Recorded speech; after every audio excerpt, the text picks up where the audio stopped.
অবস্থা ক্রমেই ঘনীভূত হচ্ছে, অবস্থা ক্রমেই অবনতির দিকে যাচ্ছে। একটা চাপা উত্তেজনা বিরাজ করছে। সেই চাপা উত্তেজনার মধ্যে কি হচ্ছে, কি ঘটছে, নানা দিকে কান পাতলে নানা রকমের কথা শোনা যাচ্ছে এবং গা শিউরে ওঠার মতো অনেক কিছু ঘটতে যাচ্ছে বলেও শোনা যাচ্ছে। কি হতে চলেছে? দেশে কি জরুরি অবস্থা জারি হতে চলেছে?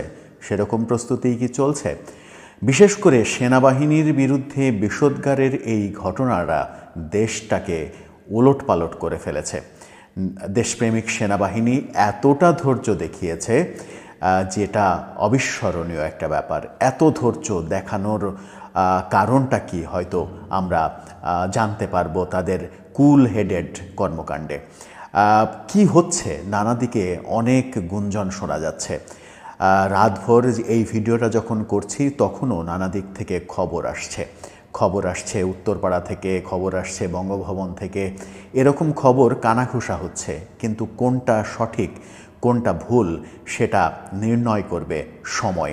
কিন্তু যে প্রেক্ষাপটটা তৈরি হয়েছে, যে প্রেক্ষাপট তৈরি করা হয়েছে দেশকে অস্থিতিশীল করার জন্য, সেই প্রেক্ষাপটে এই সকল গুঞ্জন, সেনাবাহিনী এবং দেশকে নিয়ে যে ভয়ঙ্কর কথাবার্তা শোনা যাচ্ছে, গা শিউরে ওঠার মতো কথাবার্তা শোনা যাচ্ছে, সেগুলো হলেও অবাক হওয়ার কিছু থাকবে না। কি হতে চলেছে আদৌ? রাতভর গুঞ্জনের পরে আগামীকালকে নতুন কি শুনতে পাবো আমরা, সেই আলোচনাই করব এই ভিডিওতে। থাকবেন পলিটিক্স টিভির নিয়মিত আয়োজনে।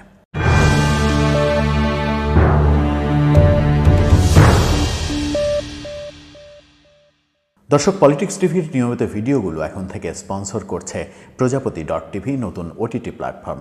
আপনারা চাইলে ইউটিউবে, ফেসবুকে, ইনস্টাগ্রামে, টিকটকে দেখে নিতে পারেন। ডেসক্রিপশন বক্সে লিঙ্ক দেওয়া থাকবে, সেখান থেকেও গিয়ে প্রজাপতি সাবস্ক্রাইব করে রাখতে পারেন, কারণ আগামী ঈদে 8 দিন ব্যাপী বিশাল আয়োজন নিয়ে আসছে বিনোদনের প্রজাপতি টিভি। চলে যাচ্ছি মূল ভিডিওতে। কি হতে চলেছে দেশে? চারিদিকে চাপা উত্তেজনা, চারিদিকে গুঞ্জন। সেই গুঞ্জন ডালপালা মেলেছে। সেনাবাহিনীর বিরুদ্ধে যে বিষোদ্গার হাসনাত আবদুল্লাহ করেছেন, তারপরে এবি পার্টির ব্যারিস্টার ফুয়াদ করেছেন, সেই বিষোদ্গারকে নিয়ে সেনাবাহিনীর অভ্যন্তরে বারংবার মিটিং চলছে এমন খবর এসেছে। আজকে দিনের বেলা অন্তত 3 ঘন্টারও বেশি মেয়াদে সেনাবাহিনীর অফিসারদের বৈঠক হয়েছে এমন খবর সামাজিক যোগাযোগ মাধ্যমে ছড়াতে শুরু করেছে। ভারতীয় মিডিয়াতেও এরকম খবর ছড়াচ্ছে, যদিও ভারতীয় মিডিয়ার কথা বললে তখন খুব সহজেই এটাকে গুজব রটনা করা, এটাকে ধাপ্পাবাজি, চাপাবাজি এভাবে উড়িয়ে দেওয়ার অবকাশ তৈরি হয়। কারণ আমরা ভারতীয় মিডিয়াতে যে সকল কথাবার্তা শুনি, সেই সকল কথাবার্তা বাংলাদেশে প্রচণ্ড সমালোচিত।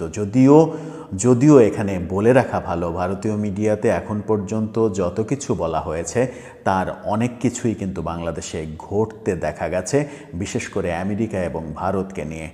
ডোনাল্ড ট্রাম্প, তুলসী গ্যাবার, নরেন্দ্র মোদী, জয়শঙ্কর, অজিত দোভাল, তাদেরকে নিয়ে যে সকল খবর ভারতীয় মিডিয়া এরই মাঝে প্রচার করেছে তার বেশিরভাগই কিন্তু আমরা দেখেছি সত্য হয়েছে।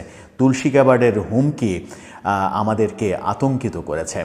এরপরে সেনাবাহিনীর বিরুদ্ধে যে বিষোদ্গার, হাসনাত আবদুল্লাহ এবং এবি পার্টির ফুয়াদ সহ যে বিষোদ্গার, সার্জিস আলমের যে পোস্ট আমরা দেখলাম, সেখানে এক প্রকার ইউটার্ন করা, পুরোপুরি ইউটার্ন করা এবং নিজেদের যে মহা ভুল, নিজেদের অস্তিত্ব বিলীন হওয়ার যে কার্যক্রম শুরু হয়েছে, সেখান থেকে ঘুরে দাঁড়ানোর চেষ্টা তাদের লক্ষ্য করা গেছে।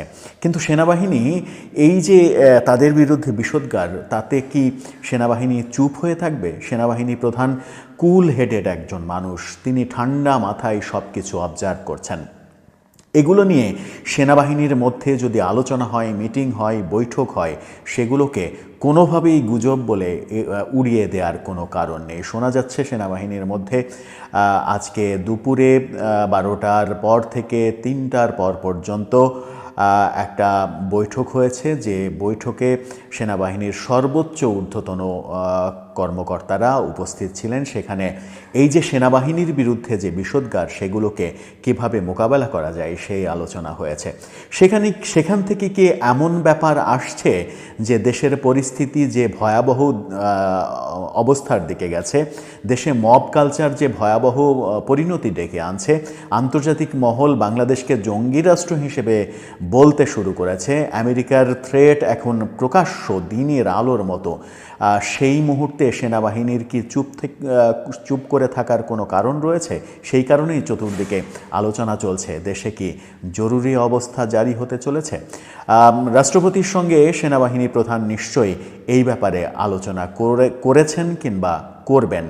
কি হতে চলেছে তার আগে বলি যে প্রেক্ষাপটটা কি। হাসনাত আবদুল্লাহ ফেসবুক স্ট্যাটাস দিয়ে সেনাবাহিনী প্রধান এবং সেনাবাহিনী নিয়ে ব্যাপক বিষোদ্গার করলেন, সেনাবাহিনীর মান সম্মান একেবারে ধুলির সাথে মিশিয়ে দেওয়ার অপচেষ্টা করলেন। এরপর আমরা দেখলাম এবি পার্টির সাধারণ সম্পাদক ব্যারিস্টার ফুয়াদ তিনি সেনানিবাস উড়িয়ে দেওয়ার হুমকি দিলেন। আপনারা যে ভিডিওতে দেখা গেছে যে ব্যারিস্টার ফুয়াদ সেনানিবাস উড়িয়ে দেওয়ার কথা বলছেন, ঠিক সেই জায়গাতেই ব্যারিস্টার ফুয়াদের ডান পাশে সাদা রঙের, অনেকটা নীলচে সাদা রঙের টি শার্ট পরে দাঁড়িয়ে আছেন যে ব্যক্তিটা, তিনি আন্তর্জাতিক অপরাধ ট্রাইব্যুনালের প্রধান প্রসিকিউটর তাজুল ইসলাম। রাষ্ট্রের এত বড় দায়িত্বে থাকা একজন মানুষ তাজুল ইসলামের পাশে এবি পার্টির ব্যারিস্টার ফুয়াদের পাশে দাঁড়িয়ে আছে, তাকে পাশে দাঁড় করিয়ে রেখে ব্যারিস্টার ফুয়াদ বলছে সেনানিবাস উড়িয়ে দেবে। আমরা লক্ষ্য আবু সাইদ একসাথে গিয়ে সেনানিবাস উড়িয়ে দেব। দেখে নিন কি বলছে। সেনা প্রধানকে বলছি, আমরা লক্ষ লক্ষ আবু সাইদ বুক পেতে দিয়ে ক্যান্টনমেন্ট উড়িয়ে দেব, ক্যান্টনমেন্ট উড়িয়ে দেব। এই যে ব্যারিস্টার ফুয়াদের এই অধ্যত্ব, তারপরেও সেনাবাহিনী কিন্তু চুপচাপ, কোনো অ্যাকশানে যায়নি। ব্যারিস্টার ফুয়াদ গ্রেপ্তার হয়নি, হাসনাত আবদুল্লাহকে রিমান্ডে নেওয়া হয়নি, কোনো কিছুই হয়নি। তাহলে এই যে চুপ থাকা, এই চুপ থাকাই বলছে যে বড় কিছু হতে চলেছে।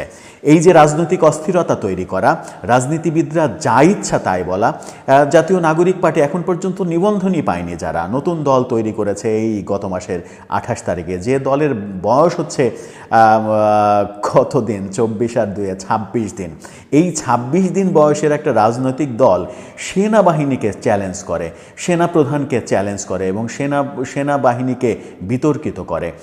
তাজুল ইসলাম সেনানিবাস উড়িয়ে দেওয়ার হুমকি দেয়। অস্ত্র কোথায় পাবে সেনানিবাস উড়িয়ে দেওয়ার? তাহলে কি তারা অস্ত্র আমদানি করেছে পাকিস্তান থেকে? পাকিস্তানের যে জাহাজ আসার কথা ব্যাপক আলোচিত হয়েছিল, সেই জাহাজ ভর্তি করে কি তারা অস্ত্র এনে একেবারে গুদামজাত করেছে যে অস্ত্র নিয়ে তারা সেনানিবাস উড়িয়ে দেবে? এত অধ্যত্ব কোথায় থেকে আসে?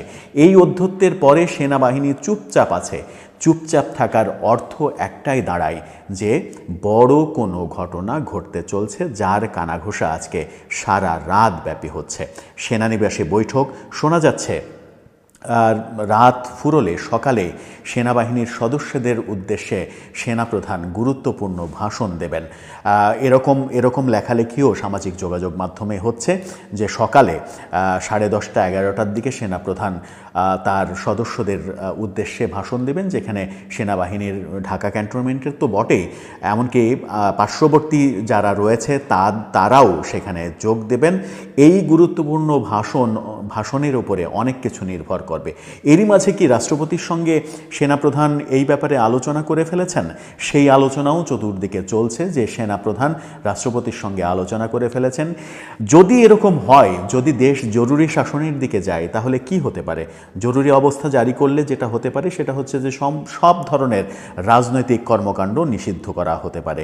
সভা সমাবেশ, সেমিনার, রাজনীতি, মিছিল, মিটিং, এগুলো সব নিষিদ্ধ হতে পারে এবং আগামী নির্বাচন যেন সুষ্ঠু সুন্দরভাবে হয়, আগামী নির্বাচনে যেন সকলে অংশগ্রহণ করতে পারে এবং নির্ভয়ে অংশগ্রহণ করতে পারে, অংশগ্রহণমূলক নির্বাচন হয়, যে ইনক্লুসিভ নির্বাচনের কথা সেনাপ্রধানও বলেছেন। দেশকে শান্ত রাখা, আন্তর্জাতিক অঙ্গনে দেশের ভাবমূর্তি ঠিক রাখার একমাত্র উপায় হচ্ছে গণতান্ত্রিক পদ্ধতিতে ইনক্লুসিভ নির্বাচন, যে নির্বাচনকে কেউ বিতর্কিত করতে পারবে না। এর আগে আওয়ামী লীগ সরকারের আমলে 3টি নির্বাচন কিন্তু বিতর্কিত হয়েছে। আর সেই বিতর্কিত নির্বাচনের জের ধরেই কিন্তু আওয়ামী লীগকে বিদায় নিতে হয়েছে। আওয়ামী লীগ যে ভুল পথে গিয়েছিল, বিএনপিকে পাত্তাই দেয়নি, বিএনপিকে বাদ দিয়ে তারা একাধিক নির্বাচন করেছে, দুইটি নির্বাচন করেছে। 18 সালের নির্বাচনে বিএনপি অংশগ্রহণ করেছিল বটে, কিন্তু সেটিও বিএনপির অভিযোগ যে সেটিও প্রশ্নবিদ্ধ নির্বাচন। কিন্তু 14 এবং 24-এর নির্বাচন কিন্তু বিএনপিকে ছাড়াই করেছে তারা।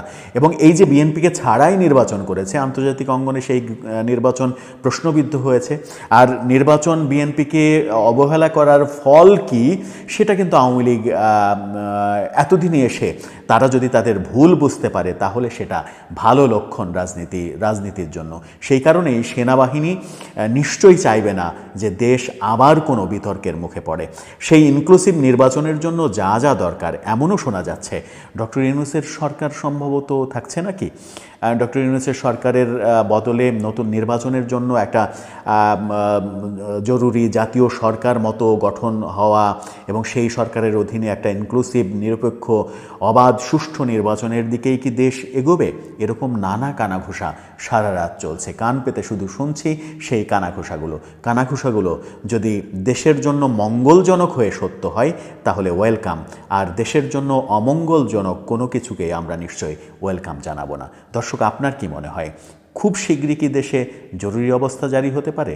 তেমন পরিবেশ কি হাসনাত আবদুল্লাহরা তৈরি করে ফেলেছেন? আপনার মতামত জানিয়ে লিখতে পারেন আমাদের কমেন্ট বক্সে।